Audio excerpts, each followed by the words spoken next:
Hello students, स्वागत है आपका हमारे स्टडी व्यू एजुकेशन चैनल में।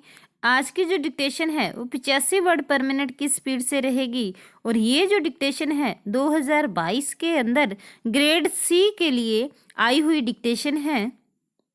तो इस डिक्टेशन में ध्यान रखेंगे कि थोड़े सा स्पीड के अंदर वेरिएशन होगा, उसके लिए आप तैयार रहें। डिक्टेशन स्टार्ट होगी 3 सेकंड बाद। Ready, start. माननीय अध्यक्ष जी, इस सदन की गरिमा परंपराएं बहुत ही उच्च रही हैं। इस सदन में काफी अनुभवी 3-4 दशक से राष्ट्र के सवालों को उजागर करने वाले, सुलझाने वाले, लगातार प्रयत्न करने वाले वरिष्ठ महानुभाव भी विराजमान हैं। जब मुझ जैसा एक नया व्यक्ति कुछ कह रहा है, सदन की गरिमा और मर्यादाओं में कोई चूक हो जाए तो नया हानि होने के नाते आप मुझे क्षमा करेंगे, ऐसा मुझे पूरा विश्वास है। महामहिम राष्ट्रपति जी के अभिभाषण पर लोकसभा में 50 से अधिक आदरणीय सदस्यों ने अपने विचार रखे हैं। मैंने सदन में रहते हुए और कुछ अपने कमरे में करीब करीब सभी भाषण सुने हैं।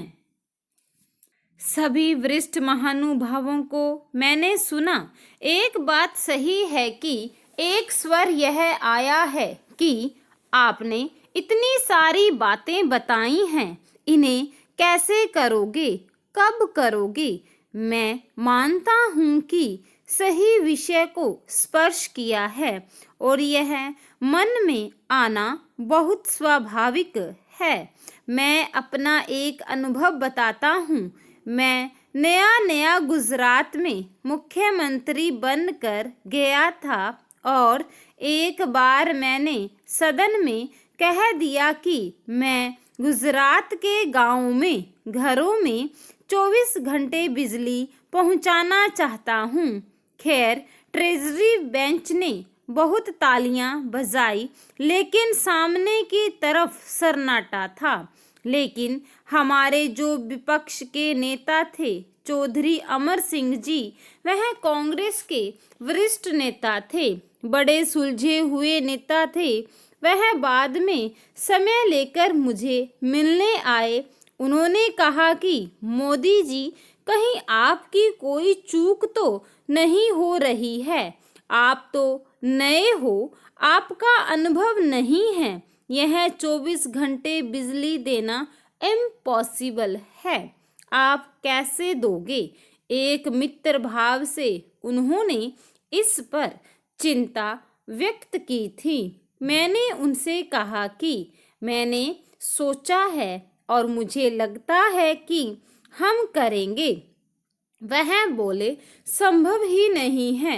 2000 मेगावाट अगर डेफिसिट है तो आप कैसे करोगे?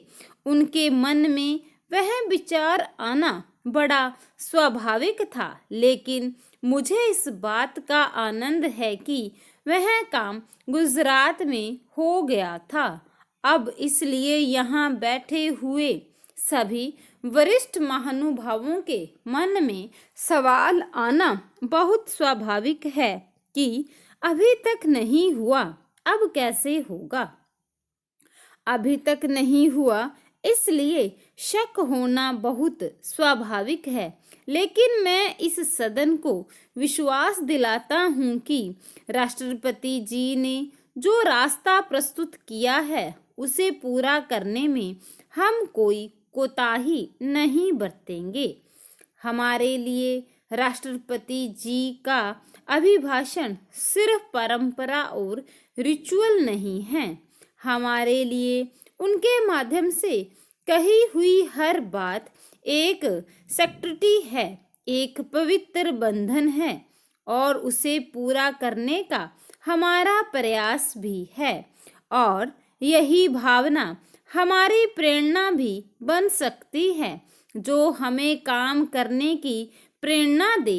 इसलिए राष्ट्रपति जी के अभिभाषण को आने वाले समय के लिए हमने हमेशा एक गरिमा देनी चाहिए, उसे गंभीरता भी देनी चाहिए और सदन में हम सब ने मिलकर उसे पूर्ण करने का प्रयास करना चाहिए। जब मतदान हुआ, मतदान होने तक हम सब उम्मीदवार थे, लेकिन सदन में आने के बाद हम जनता की उम्मीदों के दूत हैं। तब तो हम उम्मीदवार थे, लेकिन सदन में पहुंचने के बाद हम जनता की उम्मीदों के रखवाले हैं। किसी का दायित्व दूत के रूप में उसे परिपूर्ण करना होगा। किसी का दायित्व अगर कुछ कमी रहती है तो रखवाले बनकर पूरी आवाज उठाना, यह भी एक उत्तम दायित्व है। हम सब मिलकर उस दायित्व को निभाएंगे। मुझे इस बात का संतोष रहा कि अधिकतम इस सदन में जो भी विषय आए हैं, छोटी मोटी नोक झोंक तो आवश्यक भी होती है, लेकिन पूरी तरह सकारात्मक माहौल नजर आया। यहाँ भी जो मुद्दे उठाए गए, उनके भीतर भी एक आशा थी, एक होप थी। यानी देश के 125 करोड़ नागरिकों ने जिस होप के साथ इस संसद को चुना है, उसकी प्रतिध्वनि इस तरफ बैठे हो या उस तरफ बैठे हुए हों, सबकी बातों में मुखर हुई है। यह मैं मानता हूँ। यह भारत के भाग्य के लिए एक शुभ संकेत है।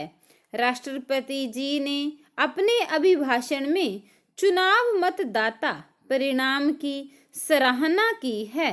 मैं भी देशवासियों का अभिनंदन करता हूँ, उनका आभार व्यक्त करता हूँ कि कई वर्षों के बाद देश ने स्थिर शासन के लिए, विकास के लिए, सुशासन के लिए मत देकर 5 साल के लिए विकास की यात्रा को सुनिश्चित किया है। भारत के मतदाताओं की ये चिंता, उनका यह चिंतन और उन्होंने हमें जो जिम्मेवारी दी है, उसको हमें परिपूर्ण करना है। लेकिन हमें एक बात सोचनी होगी कि दुनिया के अंदर भारत एक बड़ा लोकतांत्रिक देश है। इस रूप में तो कभी कभार हमारा उल्लेख होता है, लेकिन क्या समय की मांग नहीं है कि विश्व के सामने हम कितनी बड़ी लोकतांत्रिक शक्ति है, हमारी लोकतांत्रिक परंपराएं कितनी ऊंची है। हमारे सामान्य से सामान्य, अनपढ़ से अनपढ़ व्यक्ति की रंगों में भी लोकतंत्र के प्रति श्रद्धा कितनी अपार है। अपनी सारी आशा और आशंकाओं को लोकतांत्रिक परंपराओं के माध्यम से परिपूर्ण करने के लिए वह कितना जागृत है। क्या कभी दुनिया में हमारी इस ताकत को सही रूप में प्रस्तुत किया गया है?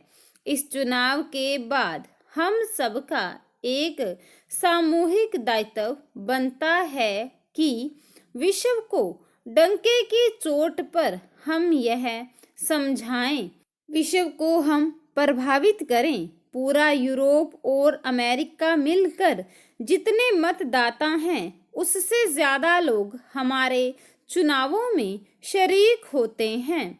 यह हमारी कितनी बड़ी ताकत है। क्या विश्व के सामने भारत के इस सामर्थ्यवान रूप को कभी हमने प्रकट किया है? मैं मानता हूँ कि यह हम सब का दायित्व बनता है। यह बात सही है कि कुछ वैक्यूम है।